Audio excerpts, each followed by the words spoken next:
Hello students, मैं Shweta Maheshwari from आदर्श शिक्षा निकेतन high school. बच्चों, आइए आपकी इंग्लिश की क्लास स्टार्ट करते हैं। आज इंग्लिश की क्लास स्टार्ट करने से पहले मैं आपको ये बता देती हूँ कि आपका अब स्टार्टिंग से रिवीजन हो रहा है सभी सब्जेक्ट का, बिल्कुल स्टार्टिंग से।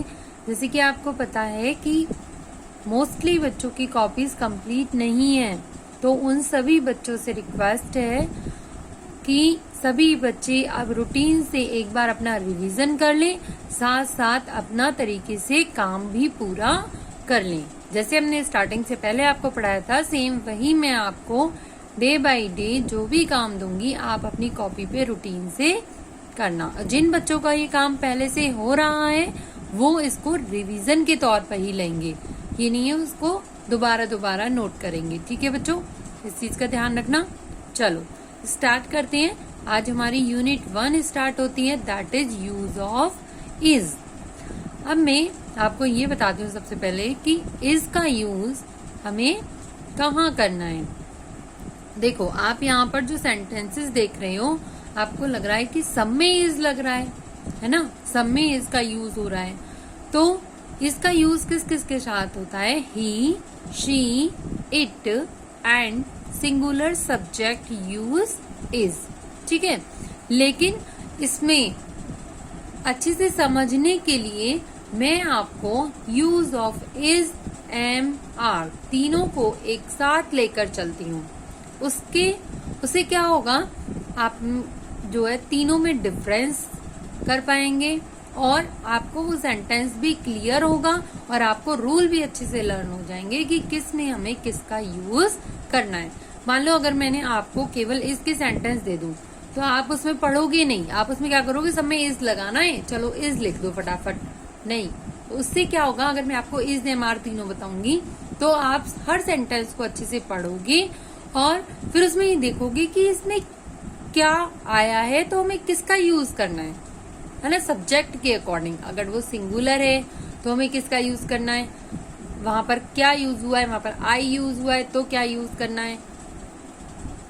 उन सभी सेंटेंसेस में आप डिफरेंस कर पाओगे। ठीक है, चलो आगे बढ़ते हैं। देखो बच्चों, सबसे पहले हमें कॉपी में करना क्या है। कॉपी में हमने यहाँ पर लिखा use of is, am, are. ठीक है, सबसे पहले मैं आपको इन तीनों के बारे में बताती हूँ। यूज ऑफ इज का यूज हम कहाँ कहाँ करेंगे? ही, शी, इट, दिस, दैट, ये सभी सिंगुलर चीज के लिए यूज होते हैं। ठीक है, ही है, जैसे ही किसके लिए यूज होता है? बॉय के लिए, है ना। एक बॉय है तो उसके लिए हम ही भी यूज कर सकते हैं। ऐसे ही शी गर्ल के लिए, इट किसी भी थिंग के लिए, दिस, दैट ये भी सिंगुलर चीज के लिए यूज होता है। And any singular name of the person, place, animal और थिंग, किसी भी पर्सन का नेम, प्लेस का नेम, एनिमल का नेम या थिंग का नेम, कोई भी सिंगुलर नेम है तो उसके साथ हम किसका यूज करेंगे? इज का यूज करेंगे। ओके, क्लियर बच्चों? ये आपको लिखना है अपनी कॉपी में फर्स्ट पेज पर, ये ऐसे ही जैसे मैंने बताया आपको। ठीक है, आगे बढ़ते हैं एम पर। एम का यूज होता है आई के साथ ओनली। ठीक है, जहां भी सब्जेक्ट में स्टार्टिंग में सब्जेक्ट होता है, जैसे जहां से सेंटेंस स्टार्ट हो रहा है, तो जहां भी अगर आई का यूज हो रहा है तो आई के साथ हम लगाएंगे एम। ठीक है, आई मिस होता है मैं, ठीक है, और एम मिस होता है हूँ। आप सेंटेंस भी बोल के देखो, जैसे मैं जाता हूँ। ठीक है, तो मैं जाता हूँ, तो मैं के साथ हूँ ही अच्छा लग रहा है ना। तो एम का मीनिंग होता है हूँ और इज का मीनिंग होता है। ठीक है, ऐसे तो नहीं होता ना मैं जाता है, नहीं ना, मैं जाता हूँ ऐसे ही बोलेंगे ना, तो आई के साथ एम का यूज करेंगे। ठीक है, चलो आगे बढ़ते हैं। आगे आता है हमारा आर। आर का यूज हम कहाँ करते हैं? जहां हमारी एक से ज्यादा के लिए बात हो रही हो, मीन्स प्लूरल के लिए बात हो रही हो।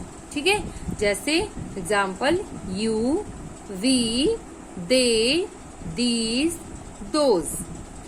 यू यूज होता है हमारा तुम के लिए या आपके लिए, दोनों के लिए हम किसके लगाते हैं? यू को। ठीक है। यू हमेशा प्लूरल में यूज होता है, इसका मीनिंग जो है वो प्लूरल में ही निकलता है, सिंगुलर में नहीं। तो यू के साथ भी हमारा किसका यूज होता है, आर का। वी के साथ आर का, दे के साथ आर का। इसके अलावा दीज दोज जहां होंगे वहां पर भी आर का यूज होगा। जैसे मैंने आपको बताया दिस दैट में इसका यूज होगा, ऐसे ही दीज दोज में आर का यूज होगा, क्योंकि एक से ज्यादा के लिए यूज होते हैं। एंड प्लूरल नेम, किसी का भी नेम हो, चाहे वो पर्सन का हो, चाहे वो प्लेस का हो, एनिमल का हो या थिंग का हो, सबके साथ किसका यूज होगा, आर का। ठीक है। यहाँ पर देखो कुछ सेंटेंसेस दिए मैंने आपको एग्जाम्पल के लिए। सबसे पहले दिया है I dash a good girl. I के साथ, जैसे मैंने आपको बताया, आई के साथ हमेशा एम का यूज होता है। तो देखो यहाँ हमने आई के साथ किसका यूज करा है, एम का। नेक्स्ट है the cow dash a pet animal. The cow, एक काउ के बारे में बात हो रही है ना, तो सिंगुलर के साथ किसका यूज होगा, यस, इज का। ओके। नेक्स्ट है we dash not thieves. We जो कि प्लूरल में यूज होता है, ठीक है। तो वी के साथ हम किसका यूज करेंगे, आर का। यहाँ पर जो ऊपर मैंने आपको एग्जाम्पल दी है, जो मैंने आपको वर्ड्स लिखाए हैं रूल में, अगर आप उन वर्ड्स को लर्न कर लेंगे तो आप कभी भी सेंटेंस को गलत नहीं करेंगे, ठीक है। नेक्स्ट है हमारा the flowers dash in the basket. Flowers, एक से ज्यादा फ्लावर्स के बारे में बात हो रही है, एक फ्लावर के बारे में नहीं। अगर यहाँ केवल फ्लावर होता तो यहाँ पर इज का यूज होता, लेकिन एक से ज्यादा फ्लावर्स है ना, प्लूरल है ना, तो उसके साथ हम आर का यूज किया। ठीक है, समझ में आया बच्चों। तो आपको सबसे पहले करना क्या है, आपको कॉपी में ऐसे use of is am are डालकर, और जैसे मैंने आपको ये रूल बताए हैं एज इट इज आप इनको नोट करेंगे, अच्छे से रीड करेंगे। ठीक है, रीड करने के बाद जो एग्जाम्पल दिए है सेंटेंस वो भी नोट करेंगे। उसके बाद आपको करना क्या है, ये कुछ सेंटेंसेस दिए मैंने आपको जस्ट एक्सरसाइज के लिए, ठीक है, प्रैक्टिस के लिए। आपकी प्रैक्टिस, जो आप रूल पढ़ेंगे, जो सेंटेंसेस पढ़ेंगे, उसके अकॉर्डिंग आपको इन सेंटेंसेस में use of is am are, इन तीनों में से जो भी जिस सेंटेंस में जो आएगा वो आपको फिल करना है। बच्चे क्या कर रहे हैं, जो मैं इस टाइप का होमवर्क दे रही हूँ वो केवल नोट डाउन करके ऐसे ही छोड़ देते हैं ब्लैंक, लेकिन ये मैंने आपको ब्लैंक दिया है तो आपको करने के लिए दिया है, आपकी प्रैक्टिस के लिए दिया है। ओके, तो ये आपको फिल करना है। ठीक है, जैसे यहाँ पे डैश दिए हुए हैं ना, इन सभी डैश में आपको फिल करना है। ठीक है, समझ में आ गया बच्चों। तो आज के लिए इतना ही, अच्छे से आप पढ़ें इसे। जिसका वर्क कंप्लीट नहीं है वो कंप्लीट करें, जिसका कंप्लीट है वो एक बार दोबारा से रिवीजन करें। ओके बच्चों, आज के लिए इतना ही। Thank you.